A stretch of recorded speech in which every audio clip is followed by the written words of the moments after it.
Mainam bang maging congressman ang isang dating kontratista ng gobyerno? Yan ay sa gitna ng mainit na usapin sa umano'y kuntsabahan ng mga kontratista at politiko para kumita sa multibilyong pisong mga proyekto. Congressman, baka madawit ka sa ngit-ngit ni Senator Panfilo Lacson na nagbabala sa mga kapwa-senador na kanyang tututukan ang mga kabarong sangkot sa anomalya sa flood control. Pero wait, there's more. Hinamon kasi ni Congressman Benny Abante si Baguio City Mayor Benjamin Magalong to show up or shut up sa kanilang investigasyon. Magandang gabi, ako si George Cahiles. Ako naman si Ann Asis Carilo. Mapapanood tayo sa Beam TV 31, Signal Channel 24, Converge 74, Sky Cable Channel 33, Samsung TV Plus at TCL Smart TV. Simulan na natin ang Agenda Weekend. Representative Edwin Gardiola, posible kayang sumabit sa pagiging dating kontratista? Bilyong pisong halaga ng kontrata nakuha ng mga kapamilya. Senador Panfilo Lacson nagbabala sa kapwa-senador. Pagkakadawit sa anumang anomalya sa flood control, kanyang tututukan. Baguio City Mayor Benjamin Magalong, hinamon ni Manila Congressman Benny Abante to show up or shut up sa flood control anomaly investigation. Ilang bahagi ng Maynila nagmistulang Waterworld. Abogado ng Public Attorney's Office sumakay pa ng grocery cart para makalabas ng opisina. Mga anak ni dating Pangulong Rodrigo Duterte nag-reunion sa The Hague, Netherlands. At matitinding laban at makabagong talento tampok sa pagbubukas ng MPL Philippines Season 16.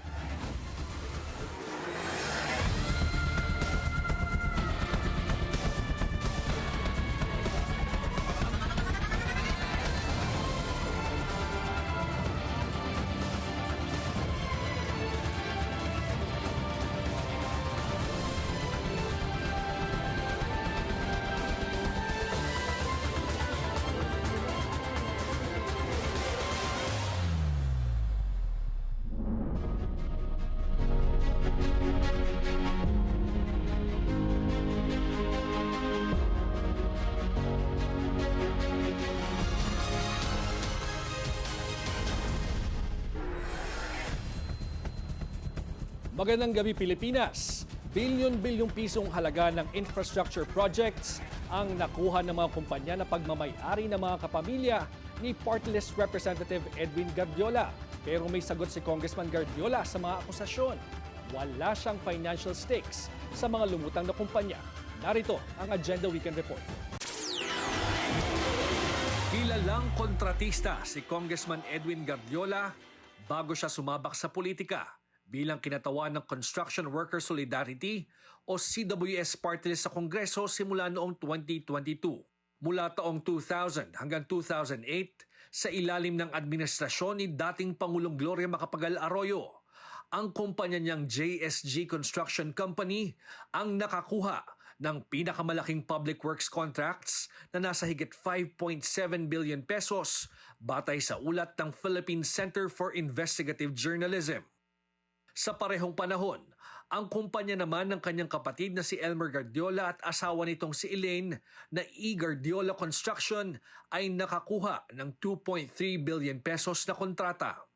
Hindi na rin iba sa kontrobersya si Gardiola nang kasuhan siya at ang kanyang kumpanyang Wood Heights Realty and Development ng tax evasion ng Bureau of Internal Revenue noong 2012 dahil sa hindi deklaradong pagbili ng luxury cars.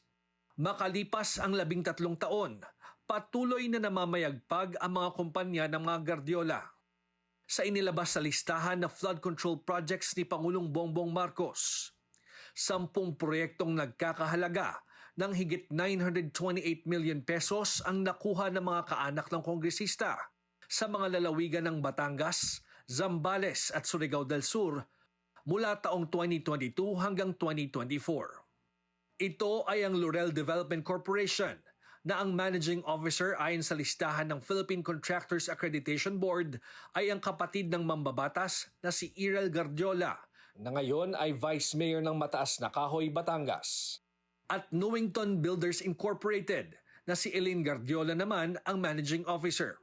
Labas sa flood control projects, nakakuha naman ng halos 1.4 billion pesos na mga proyekto ang mga kumpanyang pag-aari ng mga Guardiola sa 3rd at 4th Engineering Districts ng DPWH sa Batangas.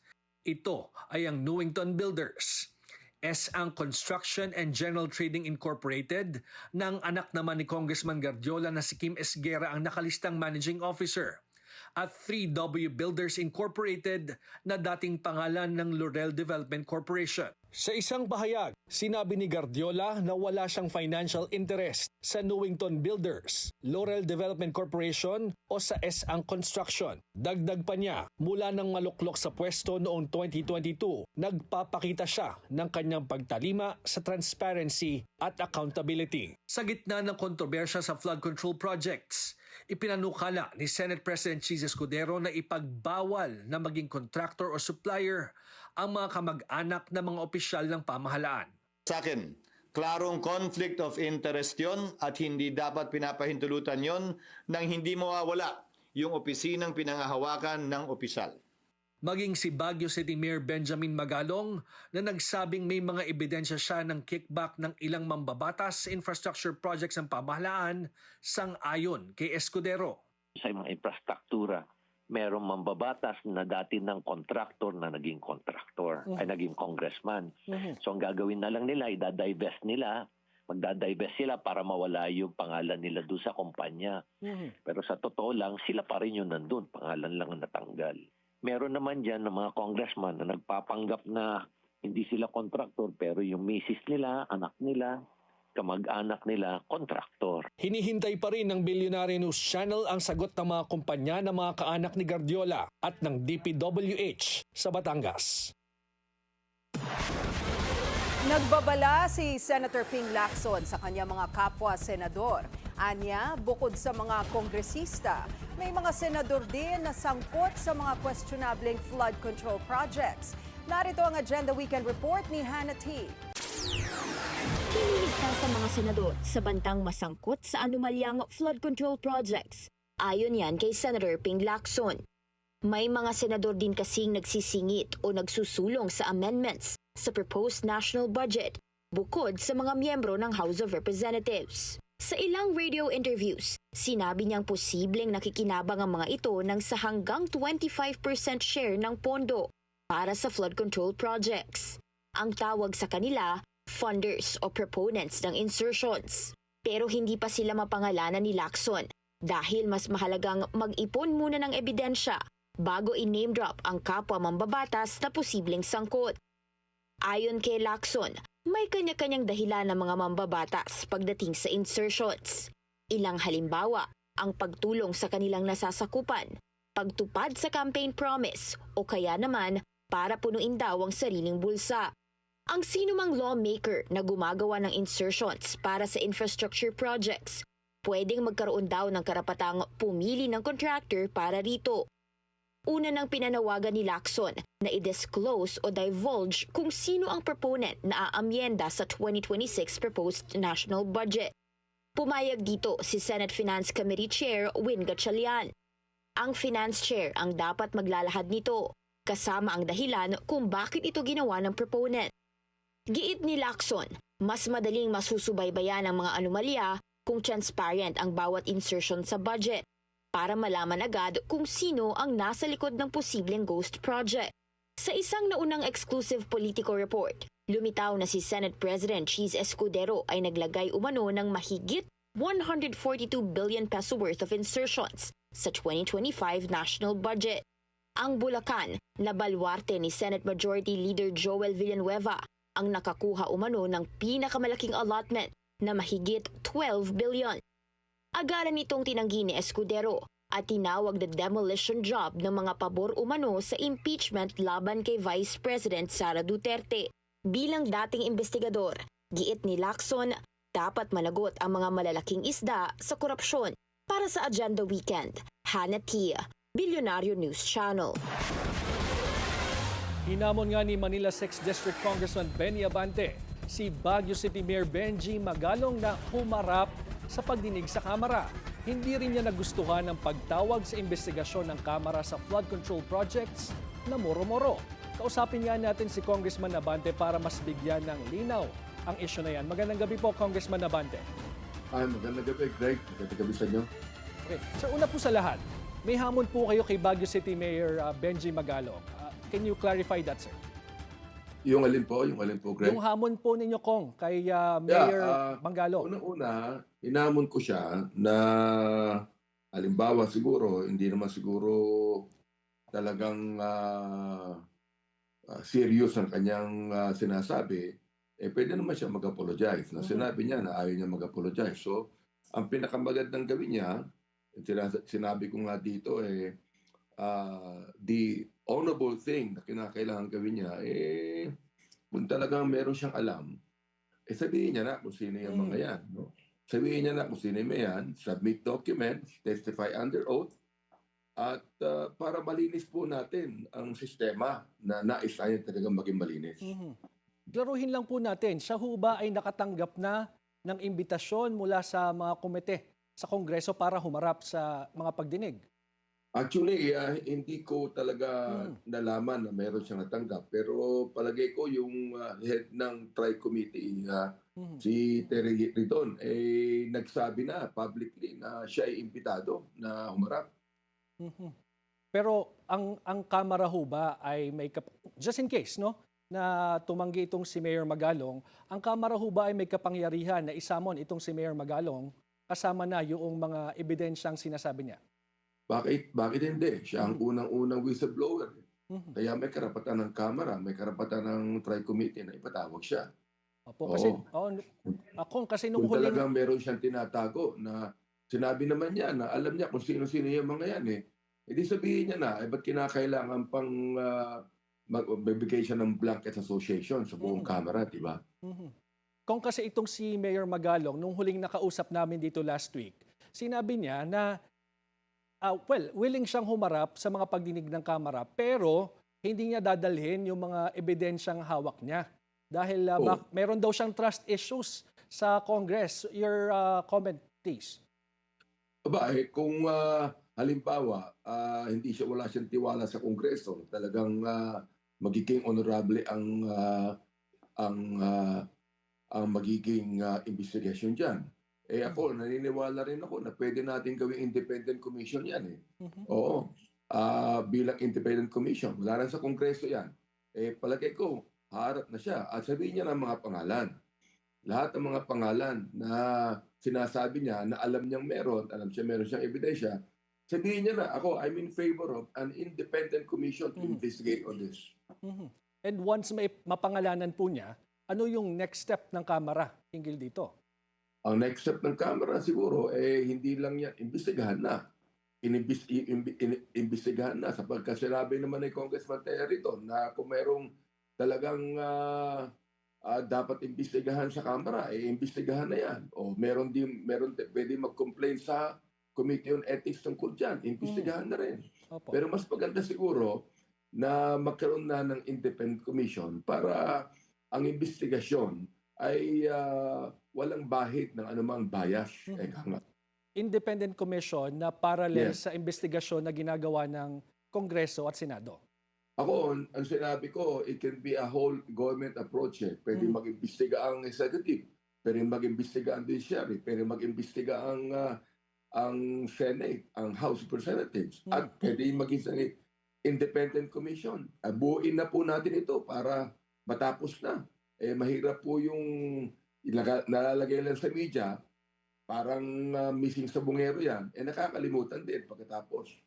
Kinakailangan tudugin na natin to, Greg. Kinakailangan tapusin na ho natin ito sapagkat ang taong bayan po ang sumisigaw na ang taong bayan na ang ang talagang naguguluhan dito. Oo. Kaya dapat talagang ito ay tapusin na natin. Ayon po kay Senator Lacson, baka may mga congressman talaga na madawit dito. Your reaction, please.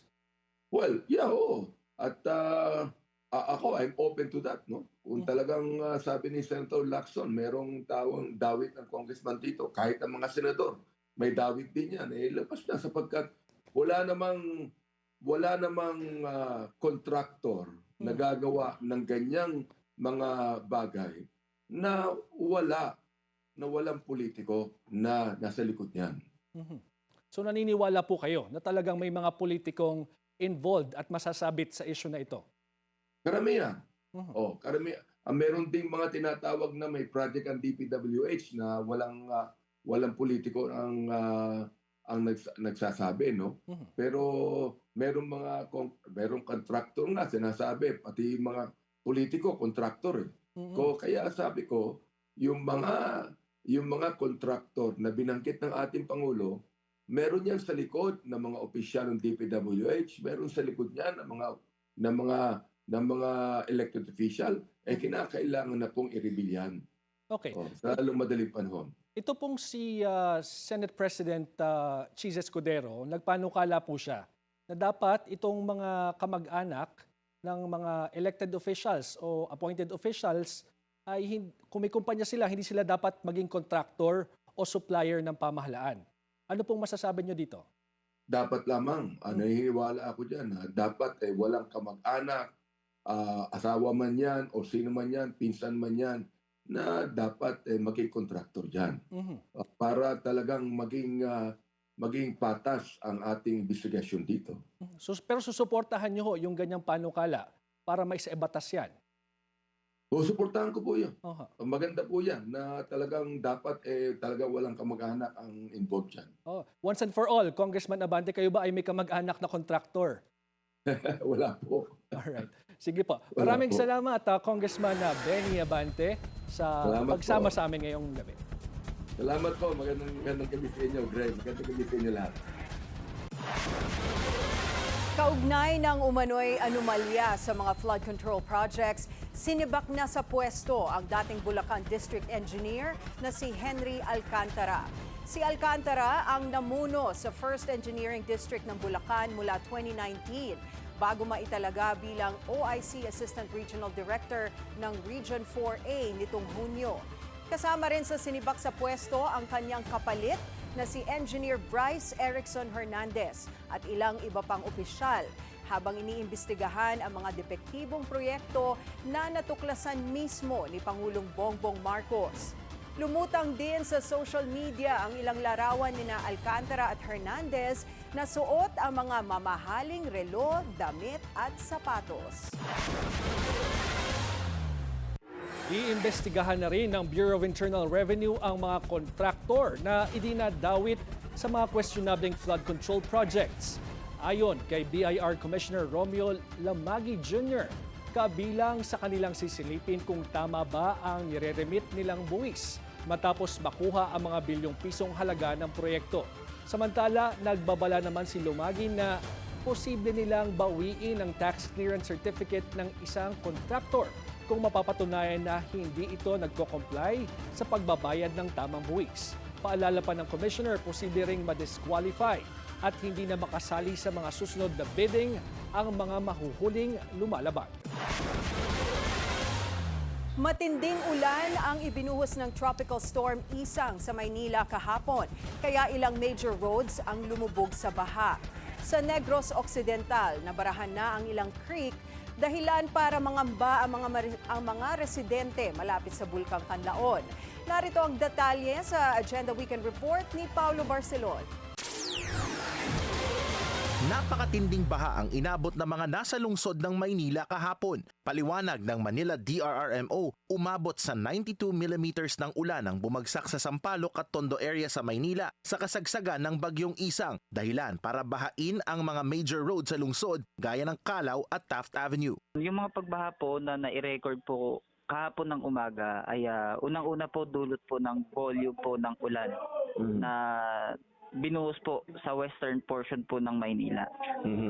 Kagaya rin po ng nabanggit ko kahapon, ang ulan po ay concentrated po sa western portion which is District 5 and District 1. Dagdag pa ni Evangelista, sumabay ang high tide sa umaga sa dami ng ulan na siyang naging sanhi ng baha. Sa kabila nito, puno pa rin ng basura at putik ang tubig. Pero ayon sa MDRRMO, may kaunting paglinaw na sa tubig baha kumpara noong Hulyo na talagang maitim at madumi ang tubig. Epekto raw ito ng declogging operations at muling paggana ng pumping station sa Maynila na nauna nang ipinag-utos ni Manila Mayor Isko Moreno na kumpunihin. Sa kabila naman ng baha, iniulat ng abogado ang ilang panyero at panyera ng Public Attorney's Office Manila na nagtuloy-tuloy sa pagseserbisyo kahit baha na. Ang isa sa kanila, kinailangan pang isakay sa grocery cart makatawid lang sa baha. Habang poised naman sa pedicab ang isa pang attorney na pumasok pa rin sa trabaho sa kabila ng rumaragas ang tubig. Rumaragas ang lahar naman ng nagpapaalarma sa mga residente ng La Castellana sa Negros Occidental matapos ang bahang rumagasa sa Bagakay at Tamborong Creek sa bayan. Ayon sa La Castellana Incident Management Team, critical na ang lagay ng parehong creek dahil sa tindi ng silt sa mga ito at sakaling rumagasa ang mas matinding pagbaha, maaring masama nito ang mga malalaking tipak ng bato at debris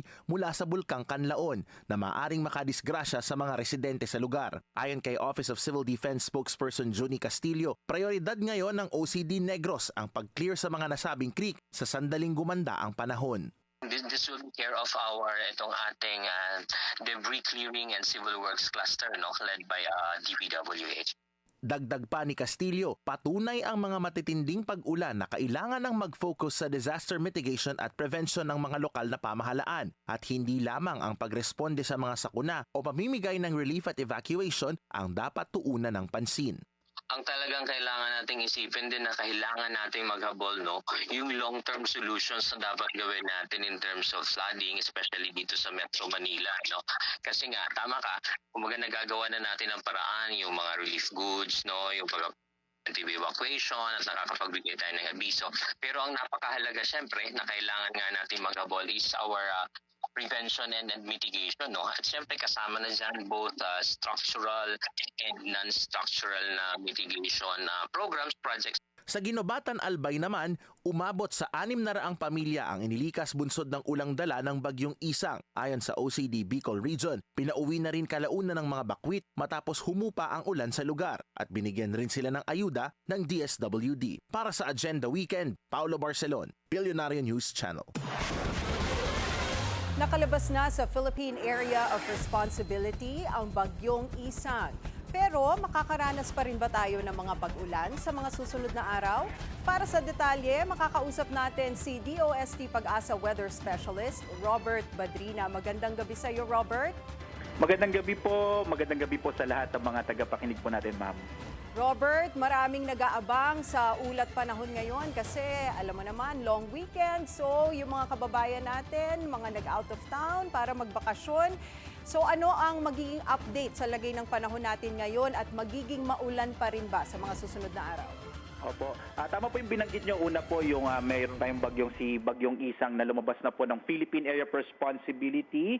At ito po ay huli nating namataan, itong bagyong si Isang, nasa 600 km west ng Sinait, Ilocos Sur. Labas na po ito ng Philippine Area of Responsibility. May international name po siya na Kajiki at pero wala na po itong direktang epekto pa sa ating bansa. Ang inaasahan po natin ay magpapatuloy naman yung mga pag-ulan lalo na dito sa may area ng Visayas at Mindanao dahil meron po tayong minomonitor na low pressure area na nasa around 930 kilometers silangan ng southern Mindanao. Ito ay nasa labas pa rin or ito po ay nasa loob na ng Philippine Area of Responsibility around at ito po ay kumikilos pa kanluran. Ma'am, hindi natin inaalis yung posibilidad na maaari itong maging bagyo bagamat sa ngayon medyo mataas pa yung uncertainty sapagkat sa ngayon ay malawak pa yung sirkulasyon nitong low pressure area. Pero inaasahan natin na patuloy itong kikilos pa kanluran. Kaya po ngayong long weekend nga, inaasahan natin, maaari pa rin magkaroon ng mga pag-ulan starting tomorrow, lalo na dito sa may area ng eastern section ng Mindanao. At gayon din po pagdating ng Lunes, kasama na rin yung Visayas at sa Martes, maaaring umabot ng Central Luzon. Dahil nga inaasahan natin, itong low pressure area ay kikilos po pakanluran. Bukas, medyo mababawasan naman yung mga pag-ulan dito sa may area ng Luzon, lalo't medyo mahina po yung southwest monsoon o habagat. Pero sa paglipas po ng mga araw, pagdating ng Lunes at Martes, inaasahan natin na maaaring magkaroon din ng mga pag-ulan dito sa may area po ng lalo-lalo na sa may Central Luzon at itong area ng Southern Luzon. Maging dito sa Metro Manila, ina-expect po natin pagdating na araw ng Lunes at Martes, possible din po na may mga pag-ulan na maaaring maranasan dulot ng hanging habagat or yung pagkilos din nitong low pressure area. At maliban nga po dito, wala naman na tayo iba pang minomonitor na weather system sa ating bansa, ma'am. So, Robert, itong nakikita niyong low pressure area, bagamat malayo pa siya, nakapasok na siya ng Philippine Area of Responsibility. Do we expect to experience weather disturbances within the next few days, possibly next week? Opo, hindi at inaalis yung possibility na maging bagyo pa rin ito, no, lalo na sa karagatan. Bagamat sa ngayon nga, nasa time pa po siya na nagko-consolidate pa siya para maging isang, kung magiging ganap na bagyo man siya. Gayon pa man, maging bagyo man or hindi, ang nakikita po natin magiging maulan, lalo na sa may area ng Mindanao at Visayas sa mga susunod na araw. At pagdating po ng Martes, maaaring maging dito rin sa may area ng Luzon po, particular na yung Central Luzon, Central at Southern Luzon kasama rin yung Metro Manila. Robert, may mga nakataas pa rin bang heavy rainfall warning sa ilang bahagi ng bansa?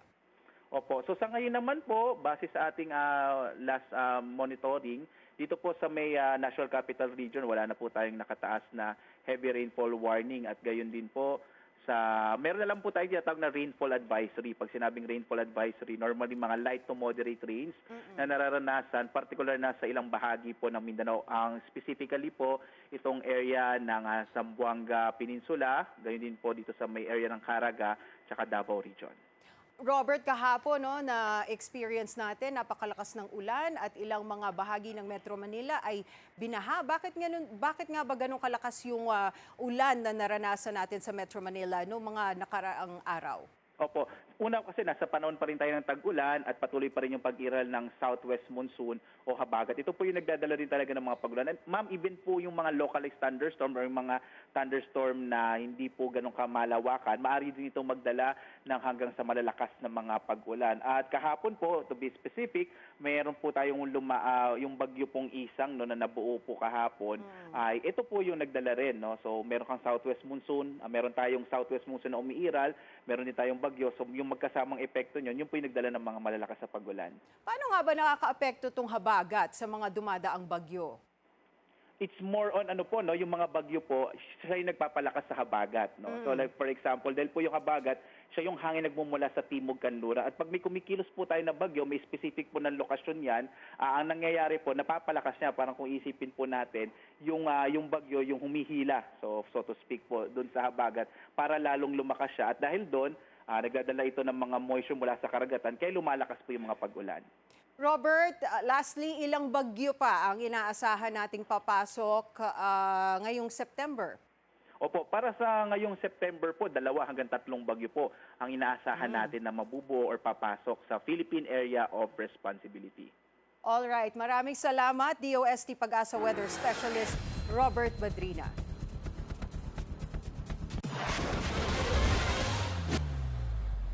Mga anak ni dating Pangulong Rodrigo Duterte magkakaroon ng reunion sa The Hague, Netherlands. Mga Pinoy kabilang sa mga pasaherong sakay ng bus crash sa New York. Huwag bibitiw, magbabalik pa rin ang Agenda Weekend.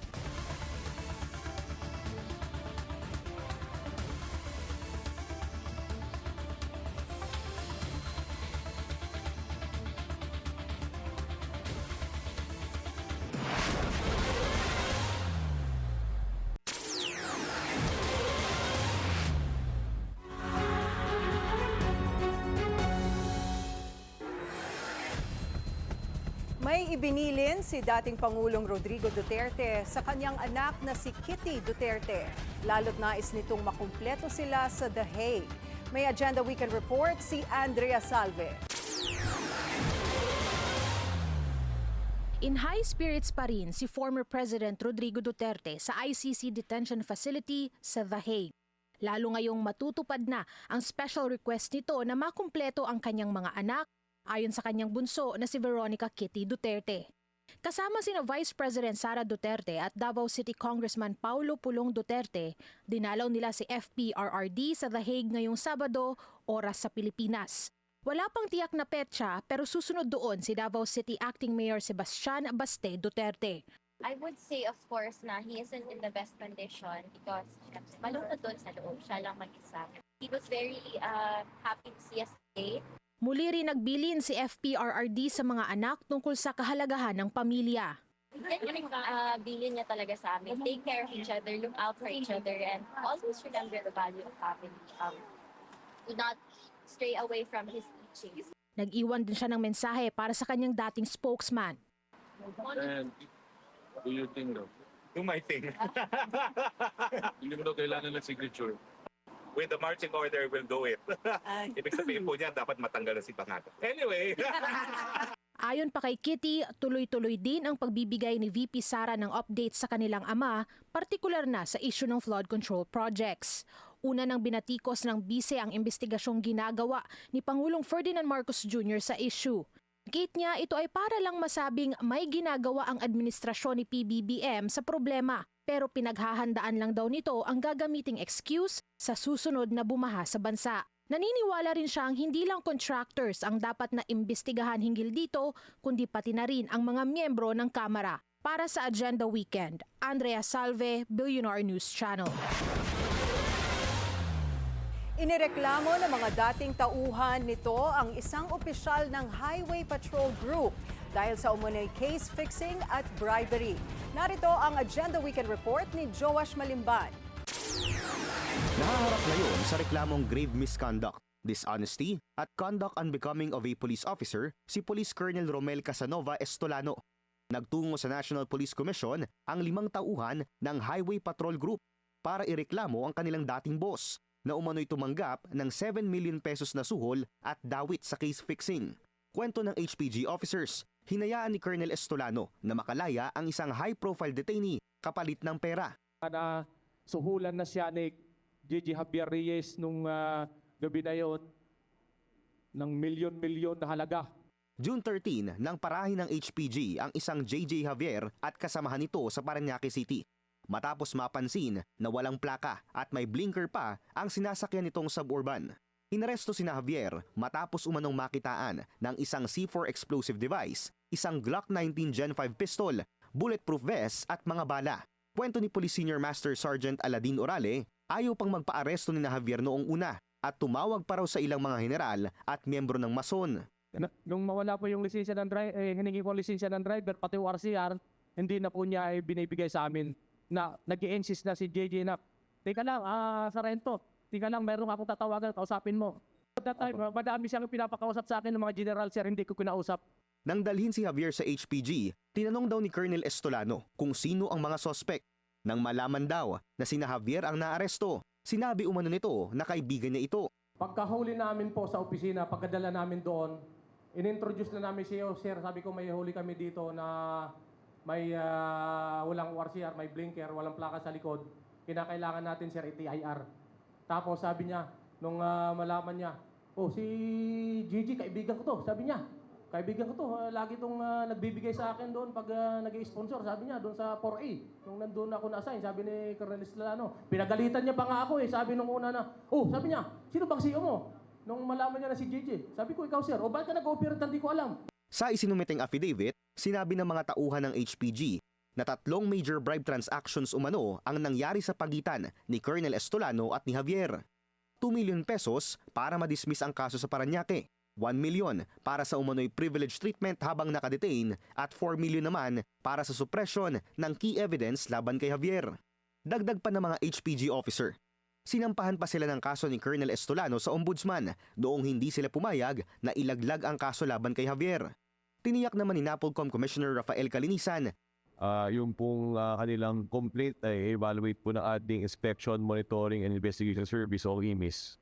After which, kung meron pong kailangan pa po mag-progress, papasagutin po yung si Colonel Estolano, i-evaluate ko ulit ng IMIS. Kung feeling ko nila dapat po talagang tumuloy pa yung kaso, sila po maaari mag-file ng formal charge sa ating Legal Affairs Service.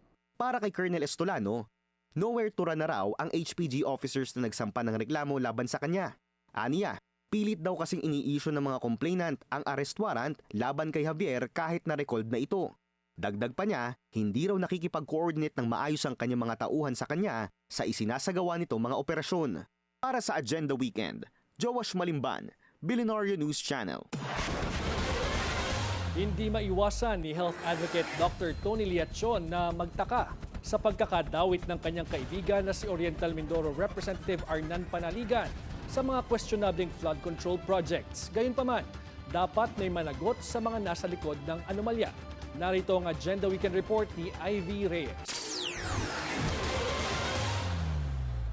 Relihiyoso, tahimik at disenteng tao. Ganyan daw ang pagkakakilala ni health reform advocate Tony Liachon kay Oriental Mindoro Representative Arnan Panaligan. Bago maging kongresista, nagsilbi pa siyang alkalde at nagmula sa isa sa pinakamayamang pamilya sa probinsya. Nakakaladkad ngayon sa kontrobersya si Panaligan dahil sa maanumalyang flood control projects sa probinsya. Kaya ang kanyang matalik na kaibigan na si Liachon, ganito na lang ang pagtataka. Unfortunately, someone that you know of good character involved, but let the chips fall because I support transparency, accountability, and justice. Yun ang importante dito eh. Opo. So in essence, I support Senator Lacson in the bigger picture. It's just that the one involved here is someone you know.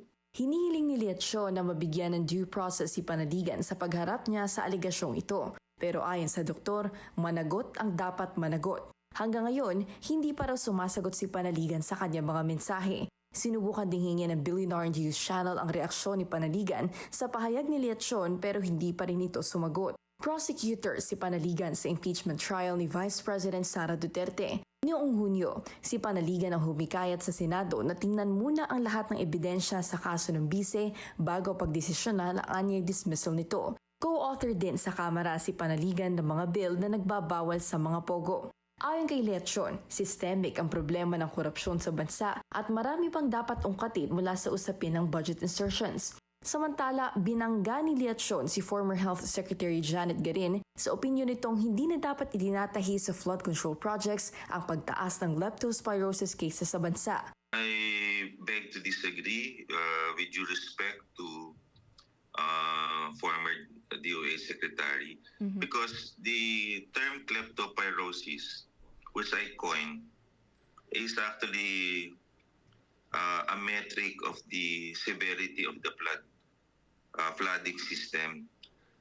It is the first time na nagkaroon tayo ng maraming leptospirosis because of the flooding. So therefore, if there are increases in the leptospirosis, there is relentless or endless flooding. And the endless flooding is because of the failed anomalous flood control project. Ang demand for accountability, hindi daw nangangahulugan na dinedepensahan niya si Panaligan. Katraidoran na raw kasi ang pagnanakaw ng pondo ng bayan kaya dapat pangalanan ang mga sangkot kahit pa kaibigan. Para sa Agenda Weekend, Ivy Reyes, Billionaire News Channel. Nanganganib ang lokal na industriya ng semento dahil sa murang imports mula Vietnam. Kaya ang panawagan ng mga negosyante, magkaroon ng permanent safeguard tariff. Ang detalye sa Agenda Weekend Report ni Sujin Kim. Vietnam is dumping all of their cement into the Philippines. You have to understand there is oversupply of cement in Vietnam because in the last few years they have been heavily industrialized. Ayon sa Cement Manufacturers Association, 50 million tons ang napoproduce na semento sa bansa kahit 35 million lang ang pangangailangan. Kaya tanong ng industriya, bakit pa nag-i-import? We can produce all of the demand that the Philippines need. At least 30% na mas mababa ang Vietnam imports dahil maraming subsidies ang binibigay sa kanilang bansa.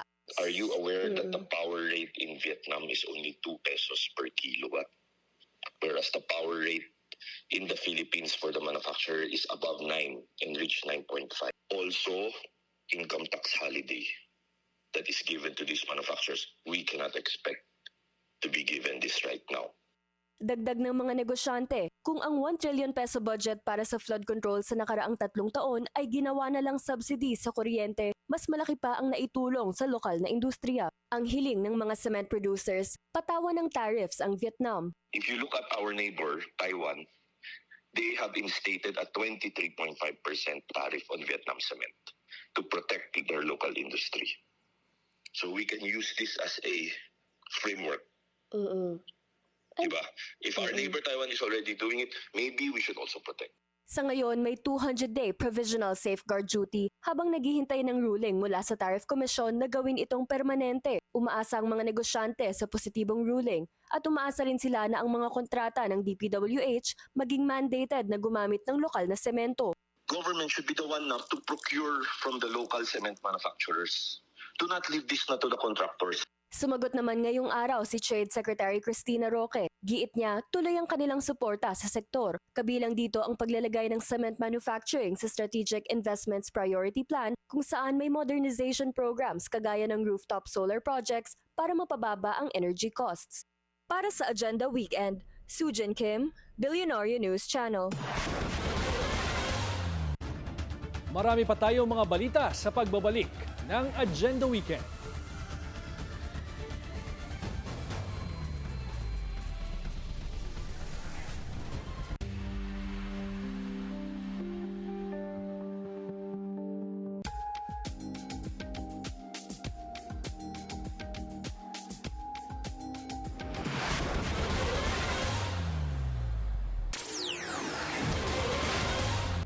Nagbabalik ang Agenda Weekend.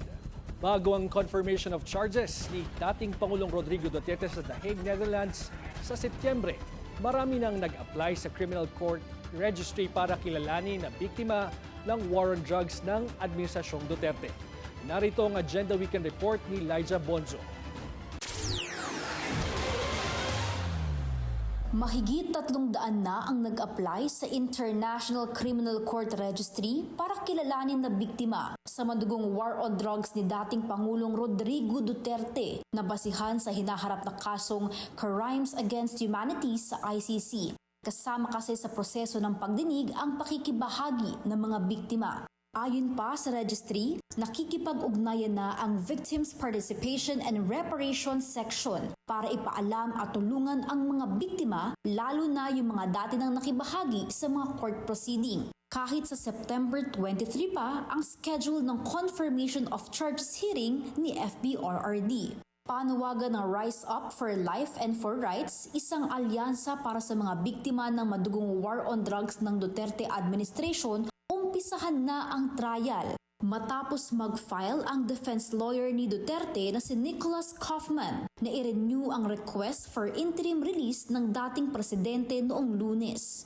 Ang 8-page copy ng dokumento na isinapubliko ng ICC ay heavily redacted o matinding binura o tinakpan ng impormasyon sa dokumento. Kabilang dito ang bansa na minumungkahi nilang pagdalhan kay Duterte. Ang tanging makikita lang ay ang continuous willingness nito to cooperate sa korte kung maaaprubahan ang request.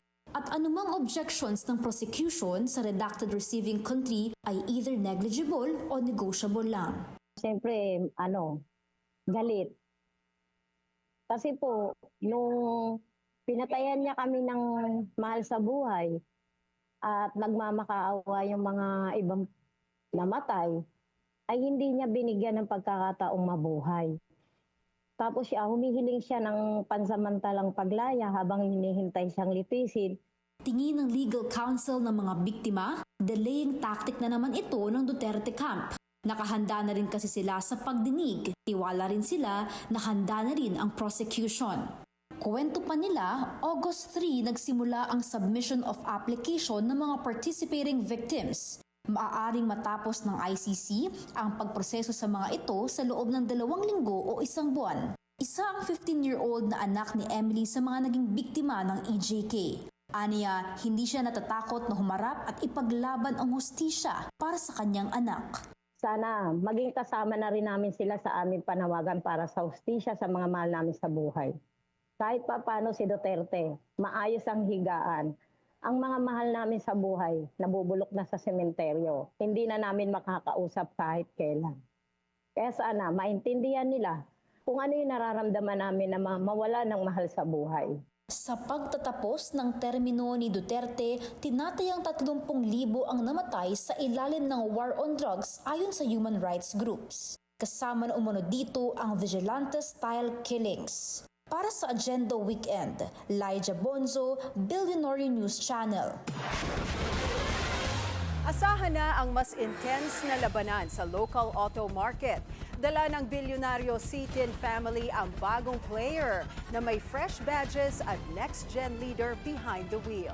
Yan ang Agenda Weekend Report ng ating mobility correspondent, G. Baroga. May bagong chapter para sa mga car brand ng Lynk & Co at BAIC dahil opisyal nang binuksan ang kanilang flagship showrooms sa Quezon City. Nasa ilalim ang parehong brand ng United Asia Automotive Group Inc. o UAAGI ni Bilyonaryo Romel City. More business, more sales, more cars, more traffic. Hindi na bago ang Sitin family sa automotive scene. Noong late 1990s, binuo nila ang Subic-based United Auctioneers na naging powerhouse sa pagbebenta ng mga used Japanese vehicle at nagpasikat sa malalaking auction ng trucks, heavy equipment at industrial gear.